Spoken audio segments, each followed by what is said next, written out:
Hello everyone. How are you today? Today I have a very special guest and we're covering the topic of insomnia. And this is Sveti Williams. It's my pleasure to introduce her today.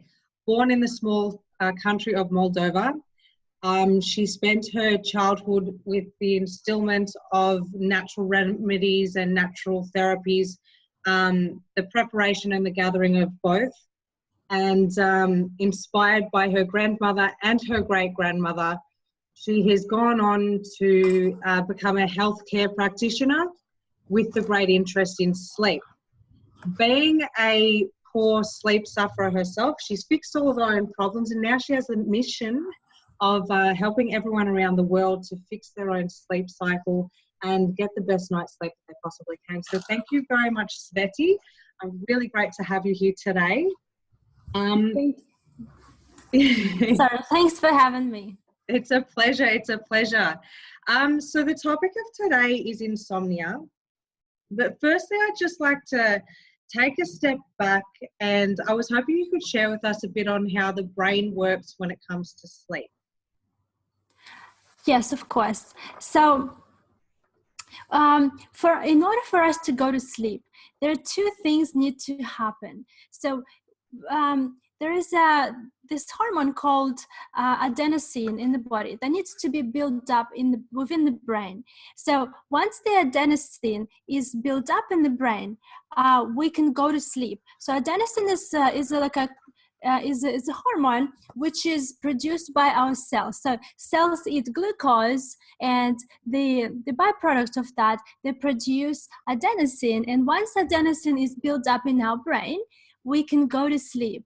And another important part of our sleep is our circadian rhythm. If circadian rhythm is set right, we can go to sleep, and we wake up at the certain times of we go to sleep at certain time of the night, and we get up in the morning and we're feeling refreshed. Okay. And does everyone have a different cycle? Yes, we do. Usually, our cycle pretty much kind of similar, but everyone's different. So everyone has variabilities in their cycle. Okay, cool. So when it comes to insomnia, what is going on in the brain? Yes. So obviously, when we have insomnia, our hormonal system is messed up. Whether it's some particular hormones are messed up, or a lot of the hormones are messed up. So once they're messed up, the body systems are also messed up. So hormones are basically chemical messengers in our body that trigger those release of specific mechanisms in the body. And once our hormonal system is messed up, we suffer from insomnia. So basically, insomnia is just a symptom of something going on in your body. Okay, very interesting. From your experience of treating insomnia, what are some of the problems that have actually created the symptom of insomnia? I don't quite understand your question. Okay. What are some of the, what is it, from your experience, what's creating that hormonal imbalance? Yes. Or what's messing up the hormones? Yes, okay. So what messes up the hormones? Basically, a lot of things could mess up the hormones. I don't know where to begin. So it's very individual for each person. However, being women, our menstrual cycle can actually trigger a bit of imbalance in the hormonal system, our age, our whatever we do during the day, how we feel during the day. Actually, a lot of that kind of stuff anything can influence our hormonal system from outside as well as from the inside as well. Okay, interesting. Okay, so it seems like anything from being stressed at work, or your menstrual cycle, or anything else going on in your life could create that hormone imbalance, and then you could have a byproduct of insomnia. Yes, absolutely. With insomnia, insomnia is like I said, it's a symptom. So once our hormones are imbalanced, we suffer from insomnia. Okay. And once when we haven't slept enough, our hormonal system is messed up again. So basically we end up in this vicious cycle where our hormonal system is basically can't even get back to normal anymore, because from being underslept, the hormones are imbalanced, and because we can't sleep. So basically one depends on the other. Okay, very interesting. So what is your strategy for helping people to overcome insomnia? Okay, yes, I do have strategies. Basically, I get people to look at their sleep disruptors. Whatever they're doing during the day, I get them to review everything they do. Take everything into consideration, including your diet, your emotional state, whatever they drink during the day, whoever they talk during the day, like the level of their negative thoughts and the positive thoughts, absolutely everything. Take that into consideration and even make a list and basically review kind of everything they do during the day as sleep disruptors. Okay. And the next step, I get them to kind of find sleep enhancers, basically those things that help them sleep. So, and then what I get them to do is replace the sleep disruptors with sleep enhancers. Yeah. And what would be an example? Then there's another step. Yeah. What would be an example of a sleep enhancer? And then I kind of teach them a sleep enhancer. Yeah. So, yes, sleep enhancer. So, depending on what disrupts your sleep, for example, if you drink coffee after 2 p.m., that could actually disrupt your circadian rhythm and delay your sleep by an hour at that same night. So I get people to replace the sleep enhancers such as, drinking herbal tea, taking bath before they go to sleep, or doing meditation. I teach them how to do methods that I write about in my book, and I teach them at my seminars, and I teach them in my online program and one-to-one as well. So basically doing things to help you sleep. Anything that you do during the day, whether it helps you sleep or basically disrupts your sleep. Yeah. So get them to identify those things and do more of what helps you sleep and do less of what inhibits your sleep. Okay, awesome. And you said that there was a next step as well. Sorry about that. Yes, absolutely. The next step is I teach them methods, how to kind of rebalance their body systems so they can go to sleep. I have a different approach to, I don't prescribe, I don't recommend any sleep medication. Instead, I use with the methods from complementary medicine and ancient philosophies, and also modern philosophies as well. So I get them to do methods that suitable for them to kind of create that balance in their body systems so they can go to sleep. Like, again, we already mentioned this twice, that insomnia is just a symptom of imbalances in the body. So I teach my clients, my people, to rebalance their body system so they can go to sleep. We need to kind of re-establish that connection within the body, whether it's hormonal connection, whether it's the meridians, whether it's the emotional system, in these systems to kind of to get them back to the healthy sleep cycles so they can feel great the next day, and to kind of fix their hormonal imbalance. Sometimes it could take a while, because to get to the stage where they are right now, it could have taken them a while. I'm talking about years or so. So it could take a while to get back to that normal kind of balancing system. So it's quite a process if people want to fix their sleep permanently. There's another very important step I get them to do is identify the root cause of the sleep, of their lost sleep that they experience in today.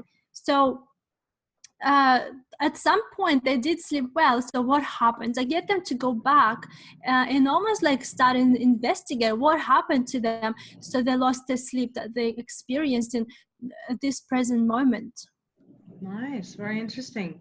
Because I have a couple of examples. One woman that I've been chatting to works two jobs, and she finds that when she does overwork, it tends to affect her sleep.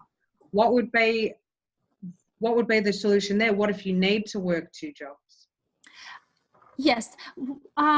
From my experience, what happens when we work too much, what happens is we tend to stay in the more like a fight or flight mode where cortisol and adrenaline dominate the body. So basically the stress hormone dominates our other hormonal kind of balances. So when we have that domination of cortisol and adrenaline, we can't fall asleep. Like elite athletes, they train so much that their body just can't switch off and go to sleep. So when people do a lot during the day, I get a lot of those clients that say, I just cannot switch my mind. I'm too active. I can't relax at night. So yes, for those who work a lot, having to have two jobs and stuff, so I teach them how to switch their mind off. Basically, I need to switch from that sympathetic nervous system dominance into parasympathetic nervous system kind of balance, and so they can go then fall asleep. We cannot fall asleep when we are stressed or we under that cortisol kind of influence. Very interesting. Very interesting. A couple of the other things that have come up is the use of illicit substances, mainly marijuana, to help one to fall asleep. What are your thoughts on using those kinds of substances to fall asleep? Yes, I am completely I have never taken any of these substances. I don't ever recommend anyone taking it, and when I hear people take it, I straight away want to kind of ask them to stop taking this, because yes, the illicit drugs, whether it's marijuana or cocaine, they actually disrupt the cycle.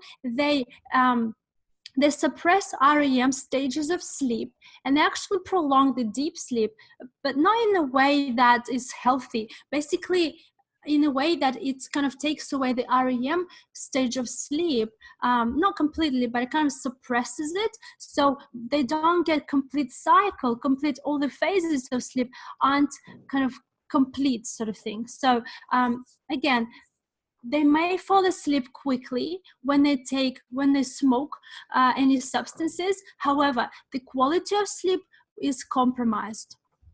Okay, very interesting. And is that the same with alcohol as well? Absolutely. Alcohol might put you to sleep very, very quickly. With alcohol, you tend to go to sleep very fast, straight into the deep sleep. So they bypass the initial stage of, light sleep, and they go straight into the deep sleep. And then REM sleep in the first part of the night. REM sleep is basically almost non-existent. However, we need to go for about 5 cycles every night. And each cycle needs to have 5 stages, including REM stage. So when we under substances like perhaps alcohol or any whatever drugs, we tend to bypass the REM stages of sleep in the first part of the night. And the second part of the night is we actually, our deep sleep is actually compromised, and we tend to spend the second half of the night in more like a light sleep.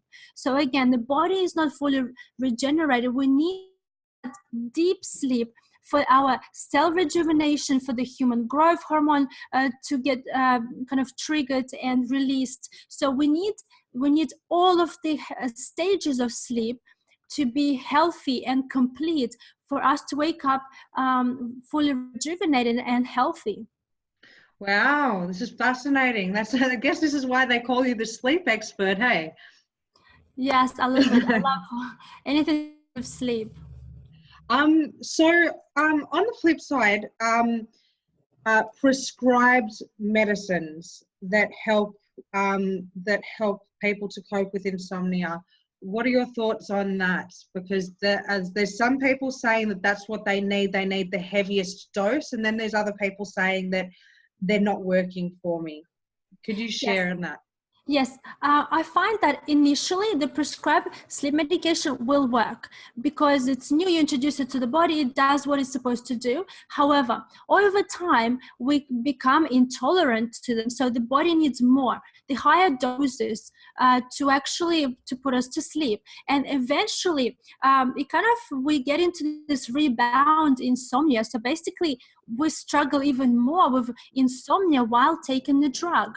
And it's very hard to get to kind of stop taking the drug because again people experiencing the signs and symptoms of withdrawals because it is a medication after all. So yes, I actually, well, I cannot recommend them to stop taking it because it's been prescribed to the doctor. What I recommend is to review the prescription with their doctor so they can identify whether they need the medication, or if there is underlying problem going on within the body or even outside the body. There's a lot of external stimulants that stimulate our mind for us to stay awake and overthink. So a sleep medication, I don't kind of work with them so much. I help people balance their body outside of that kind of prescription.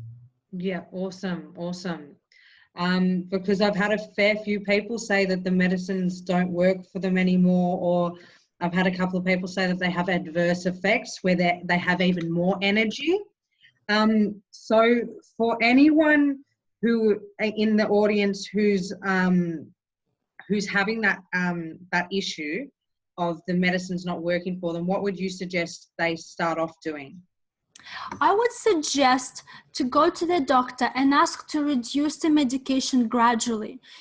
I don't ever recommend stopping taking it. They need to go to the doctor and explain the situation. The doctor would understand because they do understand how they work, and they do understand the tolerance to the drug. They understand the dependence on the drug as well. So they need to go to the GP and ask whether to lower the dose or perhaps review the entire prescription of the reason for the medication prescription. Obviously, it's insomnia. However, like I get people to identify the root cause of the problem, the sleep problem. So once they identify the root cause, they go to their GP and they are able to explain what's actually happening, and that's when they can make decision then whether they need to stop it or whether they need to lower the medication eventually, kind of slowly and gradually, so they can eventually kind of stop taking it altogether. Thank you very much for that. Thank you. You've mentioned a couple of times overthinking, and that's something that from my experience I keep hearing, that lying in bed overthinking, and then all of a sudden it's morning again. What do you suggest? Yes, absolutely. This is my most asked question. What do I do when I can't switch my mind off at night? People go to sleep and they start thinking. So there's a few reasons for that. We are so busy during the day that we don't even get time to slow down or even stop to think. So basically, lying down in bed is your first time or the only time you are actually able to think. So people kind of embrace that time when they start thinking, and they keep thinking to the point where they absolutely overthinking. So the brain goes through this thousands and thousands of thoughts and processes, trying to process the information of today and then tomorrow and possibly in the future. And people started to worry and they started to think about random things. So yes, this is very, very common. Our days, we are very, very busy. Like, we're exposed to a lot of stimulants during the day, and we are actually expected to work at the top level these days. So as you may know, you may yourself perhaps like that as well. So what I suggest when people overthink, what I suggest is to establish that pre-sleep routine, or like some people might call it sleep hygiene. So the pre-sleep routine will actually help people to kind of transition from being really, really active during the day and then transition into that state of relaxation eventually. And when they are relaxed, I get them to do exercises to slow their mind, to slow, like kind of lower their heartbeats as well, and slow their breathing. So these three things help them fall asleep. Okay, wonderful. Can you give as a general overview, what are some good practices to have as a part of your pre-sleep routine? Yes, absolutely. I suggest to people to actually dim their lights at home. If they need to spend time in front of their laptop or in front of their phone or iPad, I get them to switch onto the night mode. So the screen basically has that kind of yellow undertone, the warm kind of undertone instead of the blue light. Yeah. So the exposure to blue light disrupts the production of melatonin. So we actually need the production of melatonin to begin and continue up to the moment when we have fallen asleep. So I get them to minimize the exposure to the blue light, whether it's television. So if they watch TV, I get them to sit as far as possible from their TV and then switch to that kind of sleep mode on their TV and computer. I actually get them to do some sort of relaxation, whether it's sitting down for a few minutes, relaxing, just getting, just relax and kind of unwind from the day's activities, or having a bath or warm shower. It's also very relaxing to get into that shower and just wash all that kind of stresses of the day off, literally. So, and I actually recommend to have a herbal tea before bed, maybe half an hour or an hour before bed, so people can kind of relax their mind and their body systems as well, so they can, in order to switch to that relaxation kind of state. Awesome. From my conversations, there were two separate ones. One saying that the meditation wasn't working at night, and one saying that the hot showers, like they'd tried those sleep routines. I'm wondering whether, what we perceive to be true is something that we project out into our world. If we don't believe that our sleep routine is working for us, obviously it's not going to work for us then. What should we do in that kind of an instance? Okay, so your question is, people don't think what they are doing now isn't working for them. Yeah. Yes. Well, if they think it's not working, then they need to stop doing it. So basically, like I said, identify the sleep enhancers. So work on those sleep enhancers. A lot of times it's emotional kind of emotional triggers, for example, whether it's the negative thoughts, whether it's your worries, or whether it's the negative people you're seeing during the day, they affect your emotional state, or whether it's the negative conversations you have with people, or whether it's the events that trigger some sort of response in your body that triggers that fight or flight release, like a cortisol release in your body, that it puts us into a fight or flight kind of response where we just can't fall asleep. So again, establishing relaxation at night is very, very important. For some people, stretching works.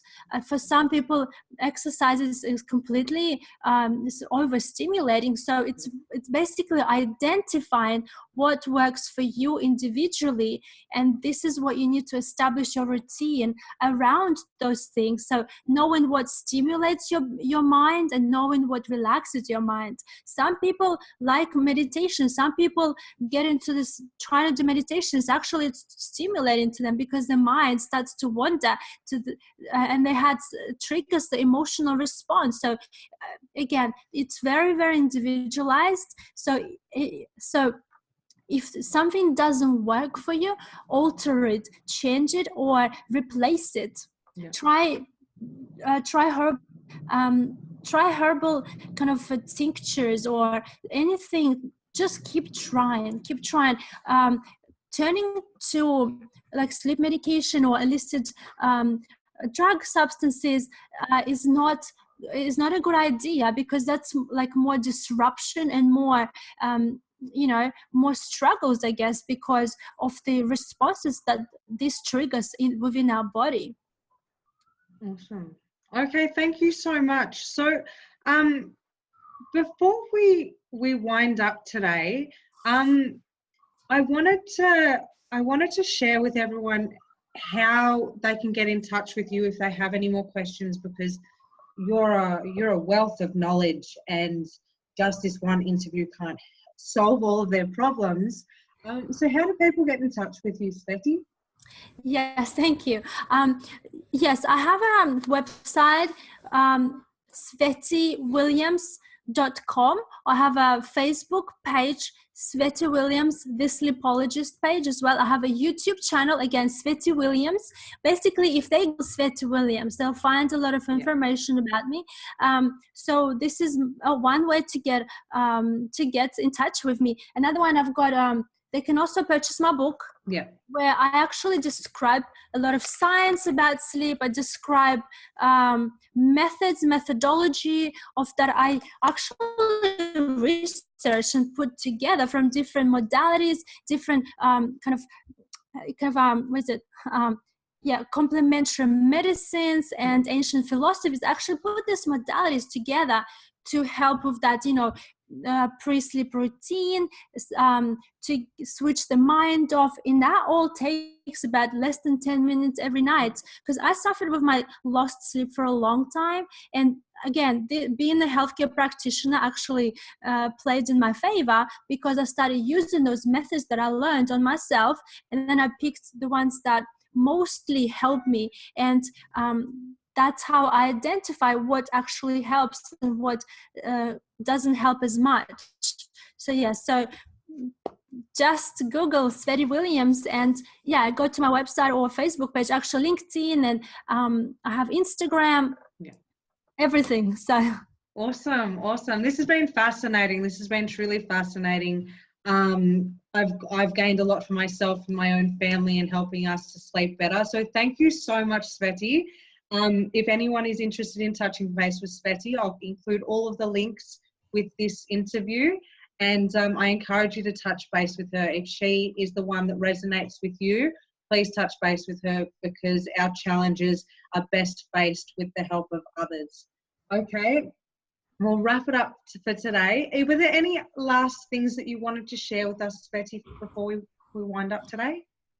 Yes, there's so much more to sleep than just what we discussed right now. So there's so much more that needs to, like, if you suffer from insomnia, you need to find the underlying cause of insomnia. So there's so much more to look at in terms of sleeping and insomnia. So if you have any more questions for me, perhaps they can post the questions below this video, or text me, or like email me questions. I can answer them in terms of hormonal system, in terms of how to actually reestablish the balances within the body systems and within the organism, so people can have that homeostasis in the body, so they can sleep well. I just want everyone to remember that sleep is a natural process to our body. It's not about sleep, it's about whatever's going on around you and within you. This is what needs to be looked at. Insomnia is just a symptom. Awesome. You are amazing. I'm looking forward to reading your book.